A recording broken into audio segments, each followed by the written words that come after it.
0103 dari jurusan Ilmu Ekonomi Prodi Ekonomi Pembangunan.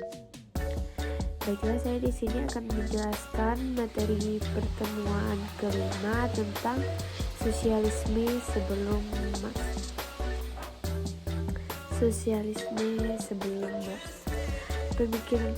Pemikiran ekonomi beraliran sosialis secara garis besar dapat dibedakan atas 3 kelompok.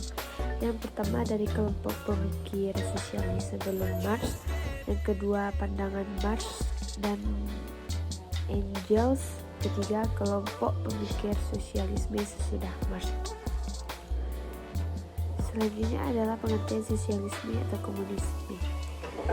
Menurut Mill, sosialisme ialah kegiatan menolong orang-orang yang tak beruntung dan tertindas.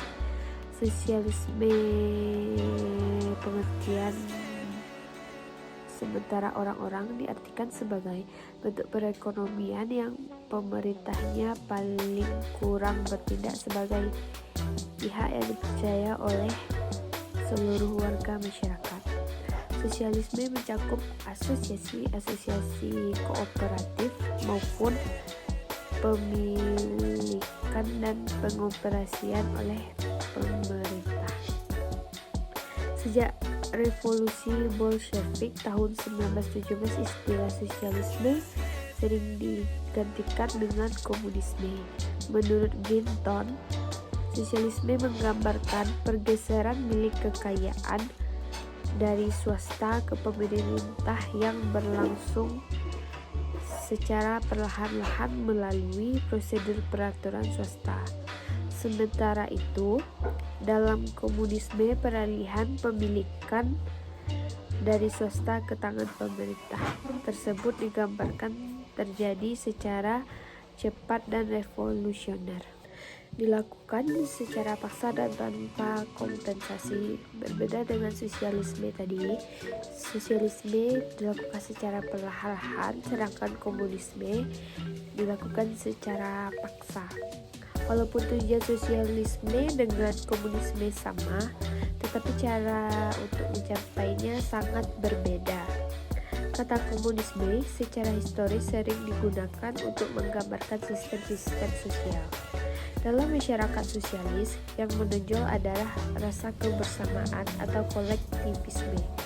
Salah satu bentuk kolektivisme yang ekstrim adalah komunisme. Komunisme dapat dikatakan sebagai bentuk sistem paling ekstrim di antara golongan kiri sosialisme. Sebab untuk mencapai masyarakat komunis yang dicita-citakan harus melalui suatu revolusi. Perekonomian yang didasarkan atas sistem yang segala sesuatunya serba dikomando ini sering juga disebut sistem perekonomian komando. Perekonomian komunis juga sering disebut sistem ekonomi totaliter atau anarkisme. Istilah ini merujuk pada suatu kondisi sosial pemerintah yang tidak main paksa dalam menjalankan kebijaksanaannya, melainkan dipercayakan kepada asosiasi-asosiasi individu secara bebas dalam sistem sosial kemasyarakatan yang ada. Aliran sosialisme sebelum Marx yang lebih bersifat utopis sering dimasukkan ke dalam sosialis, sedangkan sosialisme yang dikembangkan Marx digolongkan ke dalam komunis. Cara lain menanamkan sosialisme Marx adalah Marxisme. Disebut Marxisme karena jasa Marx sangat besar dalam mengembangkan dan mempopulerkan aliran sosialis komunis ini. Jenis-jenis Marxisme juga bervariasi, mulai dari Marxisme ortodoks, non-Marxis, human-Marxis, aliran kiri baru atau Neo-Left, sosialis independen dan sebagainya. Berikutnya, sosialisme utopis. Tokoh sosialisme utopis yang paling terkenal adalah Sir Thomas More. Bahkan istilah sosialis utopis diberikan karena More pernah menulis tentang sebuah negara impian dalam sebuah tulisannya yang sangat terkenal, yaitu utopia. Thomas More digolongkan sebagai penganut sosialisme atau komunisme. Buku-buku yang sifatnya utopia tersebut banyak mempengaruhi pemikir-pemikir sosialis di kemudian hari. Yang berikutnya, sosialisme komunitas bersama. Tulisan-tulisan Plato, More, Thomas Campanella, Francis Bacon, dan James Harrington bersifat utopis, hanya menghayalkan bentuk suatu komunis ideal. Di lain pihak, ada tokoh-tokoh sosialis yang merealisasi cita-cita mereka dalam kenyataan. Di antaranya adalah Robert Owen, Charles Fourier, dan Louis Blanc. Ide-ide Owen tentang gerakan sosialis dapat dilihat dari bukunya The New View of Society.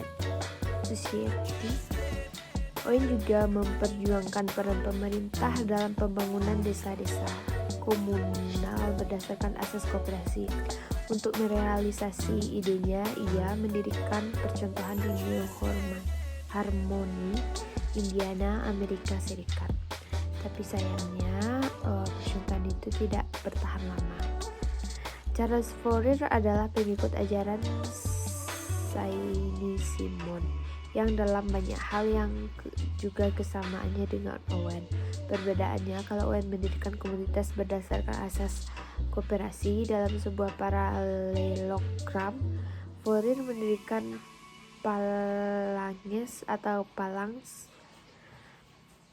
merupakan suatu unit komunitas terdiri dari sejumlah orang, sekitar 810 orang, 1000 orang, atau 1620 orang. Dalam sumber lain, berjumlah sekitar 2000 orang yang hidup dalam suatu apartemen, hotel, atau phalanstery, tempat tinggal bersama. Tokoh terakhir yang merealisir cita-citanya adalah Louis Blanc. Dia juga seorang penggagas koperasi produksi yang bertujuan untuk meningkatkan kesejahteraan para anggotanya.